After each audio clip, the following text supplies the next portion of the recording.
we put a huge amount of pressure on ourselves to succeed. We have a list of achievements that we want to do. We want to write a book. I want to launch a podcast. I want to create a program with like 50 people in, all these things. We put a huge amount of pressure. But actually, sometimes that productivity that needs to be productive the whole time is the thing that is the ball and chain.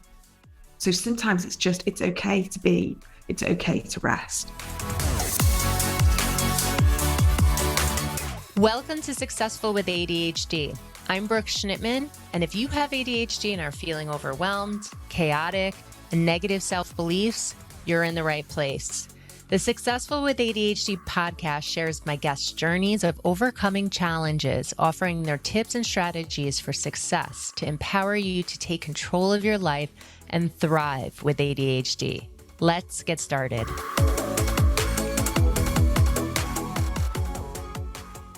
Hi, everybody. Today we have Kate Moryoussef here, and I'm so excited because Kate and I have collaborated before. She invited me onto her podcast to talk about ADHD coaching, and Kate is lovely. She's the host of the award-nominated ADHD Wellbeing podcast and lifestyle coach and EFT practitioner for women diagnosed with ADHD later on in life.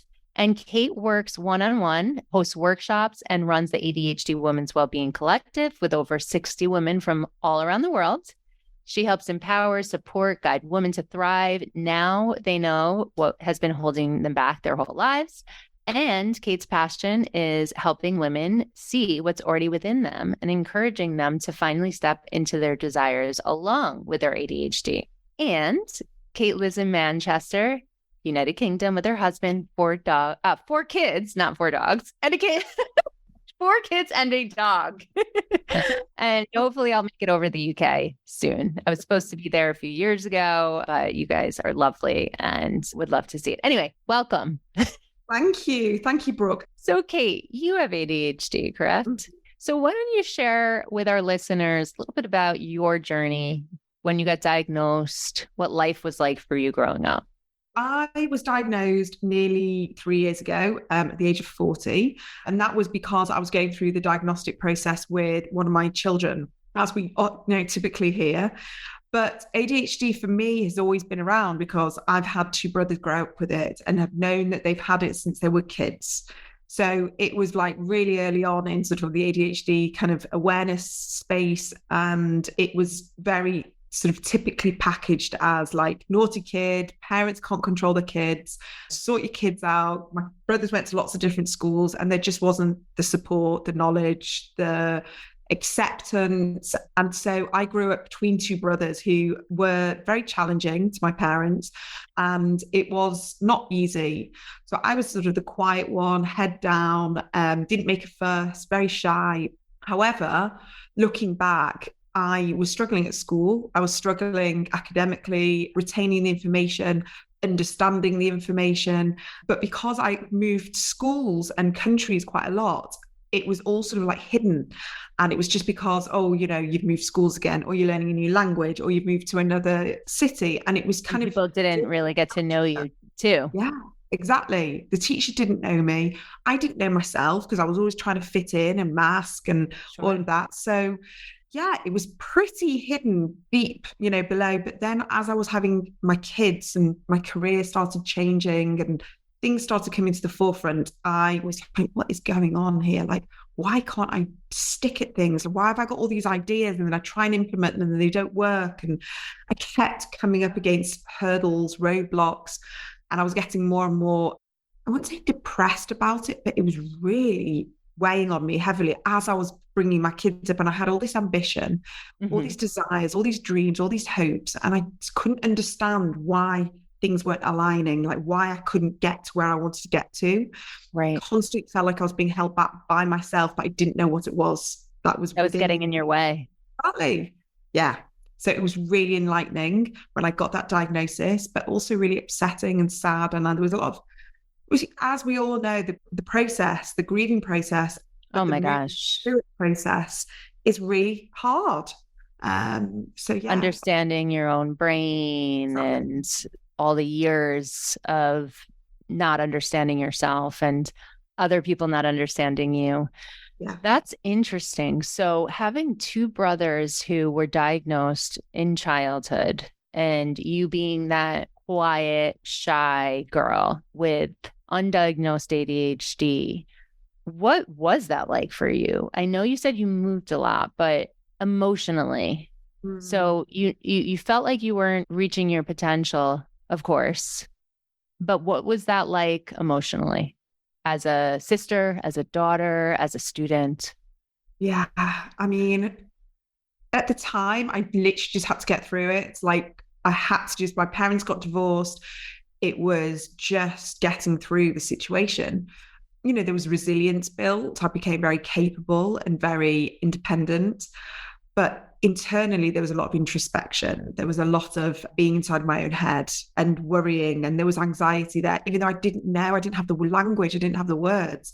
I was just worried. I used to wake up in the night like in cold sweats. And I just didn't understand. I didn't understand, why I worried so much and why certain things really gave me a huge amount of anxiety. And I couldn't put my hand up in class, speaking, being terrified that I was going to be called upon in class because I didn't really understand what was going on. But, I was just sort of nodding and doing things. Pretending. We don't want to make us. We don't want to, create any alarm whatsoever.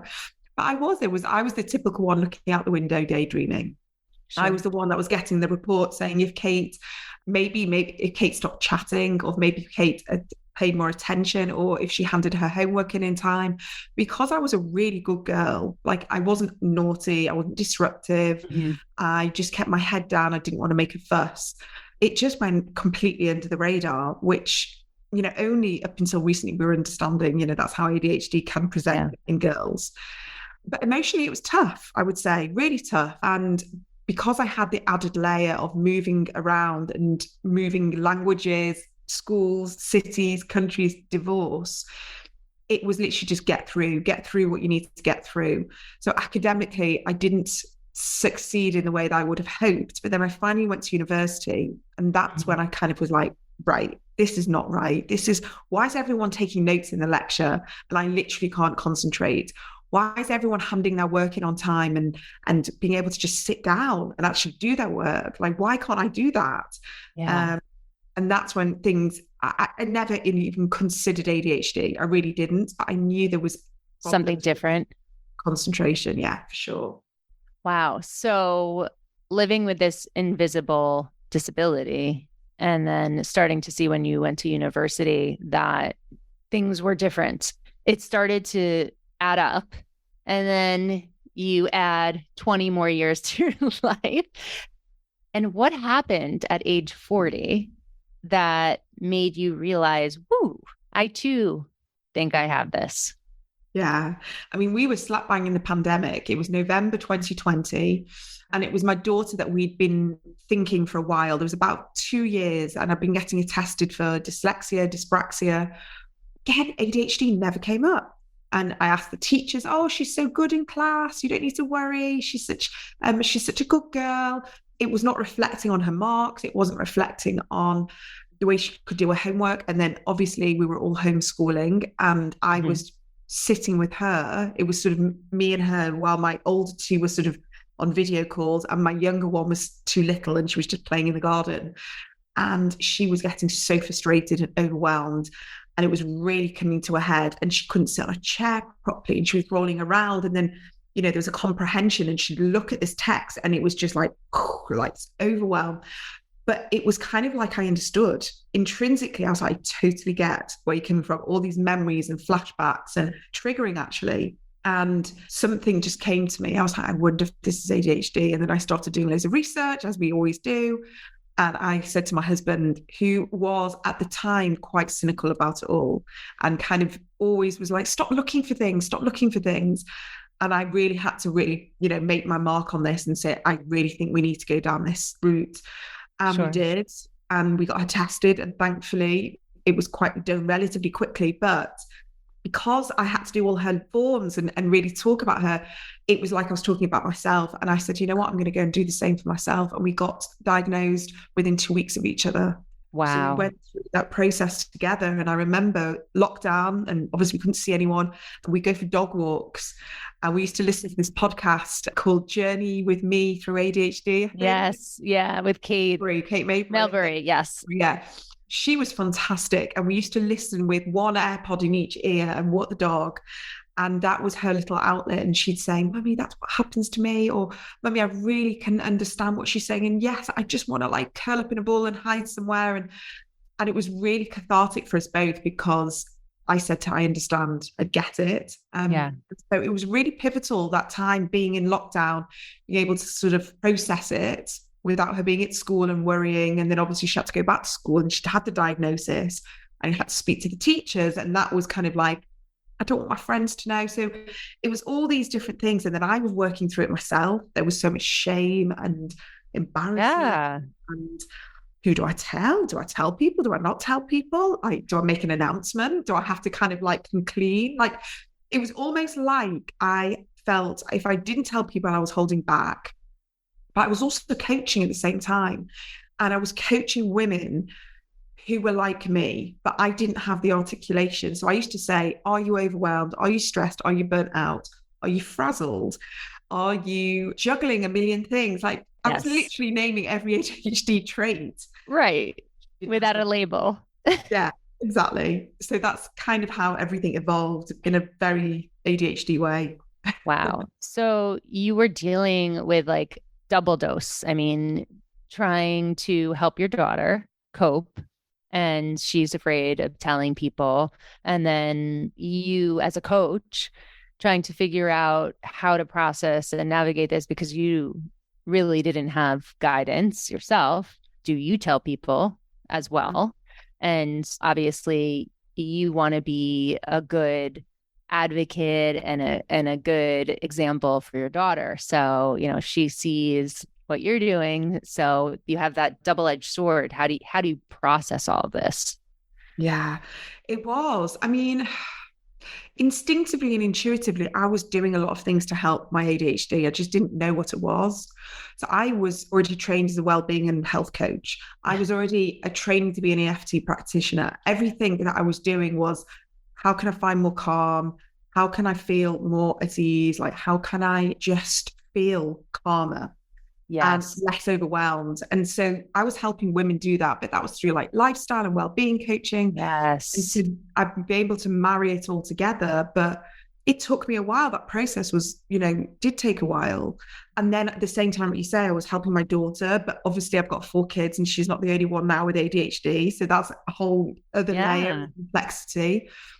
And we've, going through the family tree now, being able to see where it's come from, which parents and grandparents. And yeah, it's been a really big thing, and being able to connect mental health dots and addiction issues and all sorts of things that have ADHD has pretty much been at the root of for lots of generational issues. It's so interesting because as someone like you and me, we're both coaches. We're, like a few years apart from each other age-wise. You're successful and you've masked and you've coped.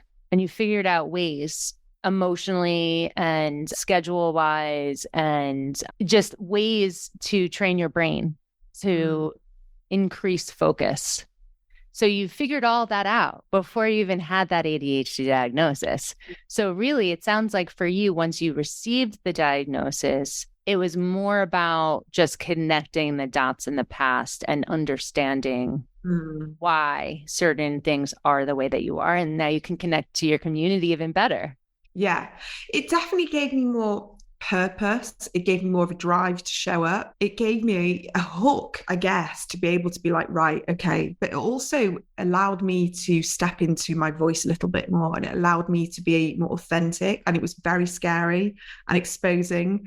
And I had to go through all the RSD stuff. And that was another thing. RSD was huge for me, huge. My husband, throughout our whole marriage, kept saying to me, why do you care so much what people think? Why are you so scared of judgment? Because why it's the shame from the past. Yeah. All that anxiety and the hyper alertness that you felt. Totally. So it's definitely helped me there's more drive there to help other women because I get it. I really intrinsically get it. But yeah, I think I was just problem solving along the way, constantly sort of like, well, how do I get over that overwhelm? How do I get over that sensitivity? How do I decompress? I just thought I was a busy mum with 4 kids. I am a busy mum with 4 kids. Yes. But you have a busy brain. And I have a busy brain and I enjoy busy life. Like I thrive off busyness, but I'm also one of those people that needs to be away from people, quiet house. Yeah. It's just knowing how I need to decompress, how I need to re-energize, what my boundaries are, what helps me thrive, and not having any shame about it, where I used to have shame and like, why can't I just keep going? I see other people just keep going and they don't need like quiet time. They don't need to lock themselves away. They don't need to have space from like appointments and buffers. And I just thought I was very just hypersensitive. Like, why do I have to have all these things in place? But now I understand, But hypersensitivity is a part of you. Exactly. Yeah. Yeah. Okay, so you have this diagnosis now. You run a successful business. You know your boundaries. You know how to authentically show up for your clients, and you feel like you have more of a purpose now. What would you say has been the most helpful thing for you with this awareness of ADHD? I think it's the self-compassion and the self-acceptance, which feeds totally into EFT, tapping. It's all about self-acceptance and self-compassion and recognizing and validating everything that we've gone through and bringing that to the surface, but releasing it as well and letting go of things, because I think we're quite good at harboring a lot. And we overthink and we go back and we go where that used to be my pattern. It used to be my pattern. And I'm slowly recognizing that the past is the past and I can't change the past anymore. I have to almost send compassion to that younger version of myself, definitely. But that's not going to help me move forwards now. And I want to move forwards I've got a lot of things that I want to do. I'm like hugely ambitious, but also I want to help a lot of people. And I have lots of ideas and plans and creativity and joy and all the things that I want to do. But if I go back to that past version of myself and I go back to that kind of like, why did I not know? And why I can't change my childhood, that kind of sends me sort of like quite a heavy, dense energy that's hard for me to get out of. So I would say there's the self-compassion, self-forgiveness, acceptance for who we are, who our brains are, and then start stepping into like, who can I get help from? What resources have I got available? Sort of like getting into a really proactive mode where it's okay to not be productive and achieving all the time. But if we can reach out and form communities and collaborate and ask for help and pull back and rest and pause and know that we don't have to be perfect. We're on just this journey, but little steps in the right direction are going to get us to place, as opposed to huge monumental shifts that are going to burn us out and we're going to kind of go into self-sabotage and like close the whole thing down. And then we've got the story of, here we go again, another failure. I can't do it, which was a story of mine. I'm not, I know this because it's a story, but now I've made a conscious decision. I've been intentional with the way I speak to myself, the way I pull myself out of situations where I can feel myself going down that old pathway. So it's a lot of self-awareness as well, I would say, just checking in. Yeah. So knowing that your past is your past and the self-awareness helps you remember that you don't have to live in that past and you can continue to make these small incremental steps. So this way you don't have to be dealt with heavy shame if you are creating monumental goals and not achieving them. So you're more realistic with who you are, what the potential you have is, and it sounds like you have more of a realistic path to get there and the community to help you, which is wonderful. Yeah. I think that's right. Like the realistic side is actually a really good point, because we put a huge amount of pressure on ourselves to succeed. We have a list of achievements that we want to do. I want to write a book. I want to launch a podcast. I want to create a program with like 50 people in, all these things. We put a huge amount of pressure. But actually, sometimes that productivity, that need to be productive the whole time, is the thing that is the ball and chain. So sometimes it's okay to rest. It's okay to have downtime. I literally just did a workshop, and I just said we're allowed to give ourselves permission to just sit back and just let things percolate and let things kind of like activate within us. And we don't actually have to be productive and on our laptops and social media to think that we're being productive, if you know what I mean. It's okay. Absolutely. Energetically meditating, sitting, walking in nature, kind of like coming up with ideas in that way is just as productive as writing out a newsletter or showing up on a live, or any of these things that sometimes can feel depleting and exhausting for us, especially if we're prone to burnout. I know Absolutely. So many people with, ambitious ADHDers who are prone to burnout, migraines, autoimmune issues, all these things. It's because we're not listening to our body. We have to go back to our body, keep checking back in. What's my body telling me? What am I feeling? What am I hearing? But what am I ignoring? And so, also giving yourself permission to take that time to check in with yourself. So when we ADHDers who want to be productive all the time are constantly in motion and our brain's constantly in motion, when do we need to schedule in that time to say, hold on, stop the brakes. Where am I at on a scale from 1 to 10? Where's my energy level? Have I done the things that I set out to do? Like that number one intention for the day. Was that already set? Like, am I good for now? Can I hold back for a little bit? So I love what you're sharing. And so often I feel like the key is actually setting aside that time to actually check in with yourself. And that's where coaching really helps, because someone is saying, okay, I'm going to spend an hour for me to check in. Like, what are my wins? Where am I at? What progress have I made?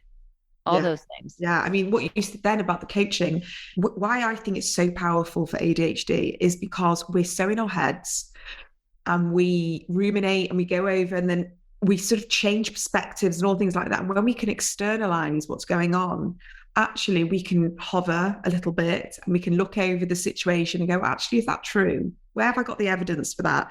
What words am I using? I've done NLP training, and it's so powerful, the linguistic side of when we say things like always, everyone, never. Never, right. And that's is like mixed mindset, right? Yeah. And it's like, is that true? So sometimes just the coaching where someone can bounce that back and challenge you a little bit. I've got an amazing coach, but my husband, who has had no training whatsoever, I don't know how he does it. He just knows all the coaching stuff just intuitively. And maybe it's because he's married someone. Well, I don't know. No, because he was always there, like cheerleading me. And when I was in the depths of my lowest self-esteem, lowest self-confidence, coming up with every reason why I can never do anything, he would always challenge me. And I do believe, find that cheerleader, find that person that is going to be that one to challenge you and pull you out and ask you the questions that you need to be asked and highlight all the stuff that you have done, because we are very good at dismissing that. We don't celebrate our wins. We are gap focused. Negativity bias. Yes. You know what I would love to know? So you were diagnosed 3 years ago, and that's really when the UK started getting those stream, right, of diagnoses for adults with ADHD. So I'm curious, at this point, I know there's 400% of people in the UK, I think it was reported, adults who are looking for an ADHD diagnosis. A 400% increase, yeah. Increase, right? Yeah. So did you go through NHS or? No, I didn't. Okay. No, I didn't, because at the moment, anyone that's in the UK will know that the waiting times are just crazy, ridiculous. Even just to have like titration, to have a follow-up appointment, you're left out on a limb a bit because there's just not enough resources and not enough experienced people and trained doctors and therapists to then help you, on the next step, which is why I think my podcast has been so helpful for lots of women, because it's almost like a holding bay for women who are waiting for diagnosis or have been diagnosed and been said, well, here's your medication, bye. And they're like, well, maybe I don't want to take medication. Or maybe the medication is great, but there's loads of other stuff that the medication can't deal with. Absolutely. So the podcast and the coaching and the workshops and all that has really helped a lot of women all around the world, not just the UK, gain more understanding, gain more self-awareness, understand their patterns, their behavior, but also help them understand how to move forwards and empower them to find tools and techniques that work for them. Because as you know, not all of us are the same. Like, we're all very different. We work in lots of different industries, families, no families. And so it's not a cookie cutter situation. And you can't churn people out with a diagnosis and medication because it's so much more complex than that. Absolutely. So yeah, so I just think that it's a trick. I think we're in a tricky situation right now because the awareness is growing. People want help. The help isn't quite there. And women are being more empowered. I guess I think we're in this situation where we're recognizing we have a lot more power than we used to. So women want to have more acknowledged to help themselves to move forwards and step into their desires and their purpose and have careers and lives that are like fulfilled. And why shouldn't we? Absolutely. So for those people who are on that wait list, what would you recommend to them?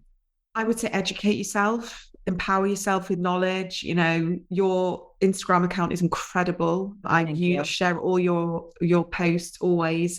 Podcasts, your podcast, the ADHD Wellbeing podcast. Yes. Yeah. You're right up there with ADHD podcasts. I genuinely, when I launched the podcast, I thought, who's going to be interested in ADHD women, well-being? Like, who's going to want to hear this? I'm going to have like 5 listeners.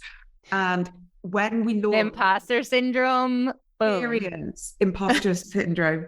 And when we launched, within 2 weeks, the numbers just went, and that's when I was like, okay, there's a lot of women out there that need help. There's a lot of women out there who aren't getting the help through their local resources or services, and they're looking elsewhere. And so I just kind of showed up and shared my story and got interesting guests, and hopefully helping lots of women. And I think it is. So, yeah. Yeah, I mean, it definitely has. We've already had like 10 people come from your podcast wanting to be coached with us. So yes, a lot of people are listening. So for those of you who aren't listening, go listen, subscribe to the ADHD Wellbeing podcast, Women's Wellbeing podcast. Yeah. It's red. So Kate, thank you so much for hopping on. If someone wants to get in contact with you or follow you, where would you recommend they go find you? Yeah, so my website is adhdwomenswellbeing.co.uk. My podcast is ADHD Women's Wellbeing Podcast. So you can find me on Instagram, Kate Moryoussef, or the podcast where that's more ADHD specific. So that's ADHD Women's Wellbeing Pod. I do workshops. We've got the collective, which is the membership. I'm doing programs. I'm at pretty much capacity one-to-one now. And I'm very conscious of that because that's where I spend a lot of energy. So I'm trying to do more group work and help more people and model to my clients that burnout is not an option anymore. Like, I'm just not subscribing to that notion, and I need to protect my energy. You're modeling that for them. I have to. And as much as I'd love to do one-to-one work with lots of women, and they do come to me, I feel bad turning them away, but I have to, because my family is really important. And I've come from quite a dysfunctional family, so I'm trying to like break a cycle as well in that respect. So yeah. Good for you for keeping up with your boundaries and your non-negotiables. If you can show up for yourself, you can show up for your clients. If you can't show up for yourself, you can't show up for your clients. So you're doing them a favor by taking less one-on-one clients, right? And you're doing your family a favor and yourself. I'm trying. It's work in progress. It's not perfect. Of course. Thank you for coming on to our podcast today. For those of you listening, it's been a real pleasure having Kate on, and I will talk to you soon. Thanks for listening to this episode of Successful with ADHD. I hope it helped you on your journey. And if you need any additional support for you or a loved one with ADHD, feel free to reach out to us at coachingwithbrooke.com and all social media platforms at Coaching with Brooke. And remember, it's Brooke with an E. Thanks again for listening. See you next time.